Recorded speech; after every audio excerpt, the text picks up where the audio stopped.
This is the Daily Habit, and today's show is slippery and wet. Mastercraft team wakeboarders Zane Schwenk and brothers Nick and Julz Heaney hit the West Coast. And today's guests give correspondent Jordan Morris a lesson in wakeboarding. And Canadian indie band We Are Wolves get primitive on the Daily Habit stage. What the heck are you waiting for, people? Cue that music.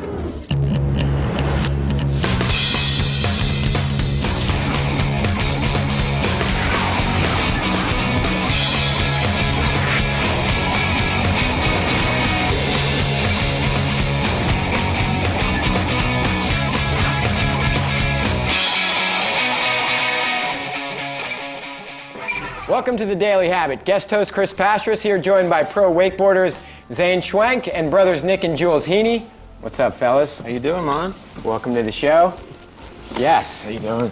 Well, today, there's three of you, and we've got a supersized section of your footage. We usually call it 29.5 seconds of satisfaction. This is a supersized 59.5 seconds of satisfaction. Let's take a look.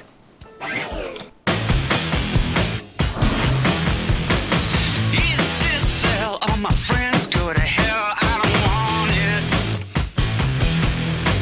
Enlightenment, Prozac, karma, yeah, and I don't want. But hey, I wanna believe in something. Everyone wanna believe in something.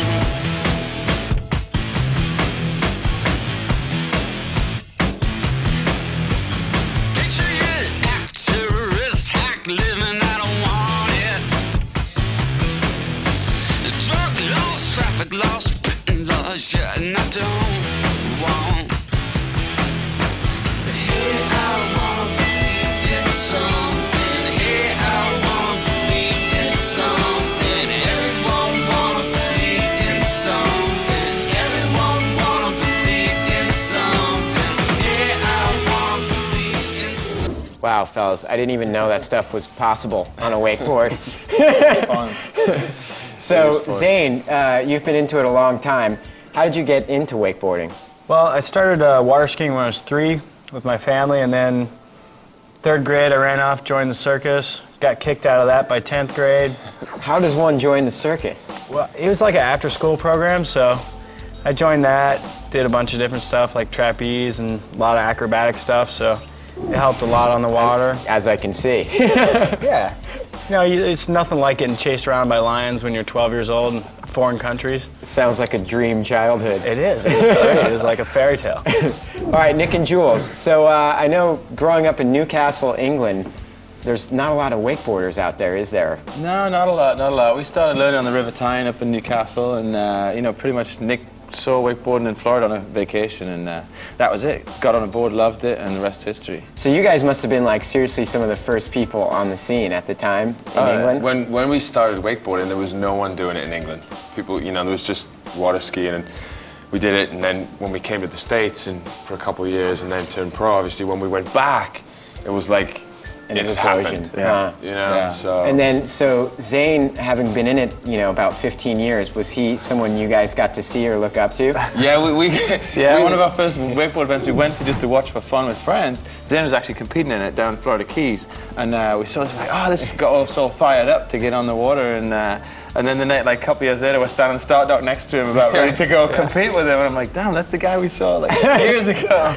Just a little older. Yeah. And Zane, so as far as like equipment, how, from when you started, talk about that. What was it like back then? Oh man, I started in like 1991. CWV called me and said, hey, try this board out. And it was a ski board at that point. Wow. Like one directional shape, big banana tail, you know, it stuck to the wake, it never released, and we were riding wakes that were like that big, and now we're riding, you know, wakes that are really like this big, and we were able to launch. So you were one of bigger. the first people to help develop the modern day wakeboard. Basically. Yeah, we went through a bunch of different stuff, you know, looking at snowboarding and all that, and Twin Tips came out in about late '94, and that just like totally opened up wakeboarding, you can do everything. Changed. You know, people could cut into the wake switch just like a snowboarder or a skateboarder, a land And you guys switch. have boat sponsors. Yeah. Talk about the Mastercraft Well, team. you can't really wakeboard with too much without a boat. We've been with Mastercraft for over 10 years, and they've supplied us a boat all around the world, and we've tested that theory a few times in some wonderful places, but they've always come through, and it's great. We were out on it earlier yesterday and had a great time. All right, you with the Mastercraft team, you guys went to Guantanamo Bay, Cuba, last April, right? Absolutely, man. We went down there with, we took Andrew Atkinson, Keith Lyman, and Mikey Marsh, and myself, and we just, and Jack Blodgett, who's a filmmaker, did some great stuff. We took all the troops that we could out on the CSX, which is our center console kind of fish, dive, ski, wakeboard. It was unreal. You know, we're cruising along, you can hear machine guns getting fired. You know, we went through minefields, went to where they keep the terrorists. Wow. So there's a nice little break underneath where You're they in keep enemy the terrorists. territory. Yeah. Not too many people get to go to Cuba. That's amazing.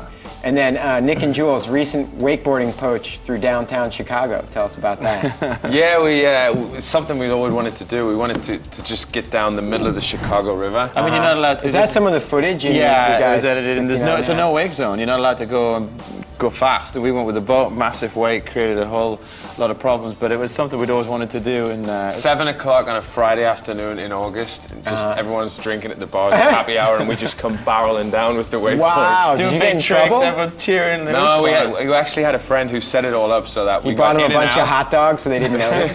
We got in and out of there before we got caught, so we were lucky. Nice. Okay, and then the Red Bull witch hunt in Amsterdam. Tell us about that. Yeah, that was another fun trip with Red Bull we worked at, where we went down the red light district, down the canals, all through Amsterdam, you know, which was a really exciting trip. Were the prostitutes good groupies? They were cheering us on. They were just banging on the windows, watching and laughing. So it was fun. Yeah. And then Zane, tell us about the Mastercraft video series, Rewind. Well, we do a video called Rewind. We send out about 750,000 of them a year. They're great. They're a look back at what we've done throughout the year and how we're innovating the products, you know, like our X-Star, the biggest wake out there, and the Saltwater Series boats. So. And you host all that. Yeah, I host all that with Will Christian, super hot English chick. These guys know her. Well, call me if you need any hosting help. Yeah. Stick around for more with the Mastercraft Wake Team. You're watching The Daily Habit on Fuel TV. Coming up, the animal sounds of indie rockers, We Are Wolves. What's the one thing you have to have on your boat? Text us your answer at 42248.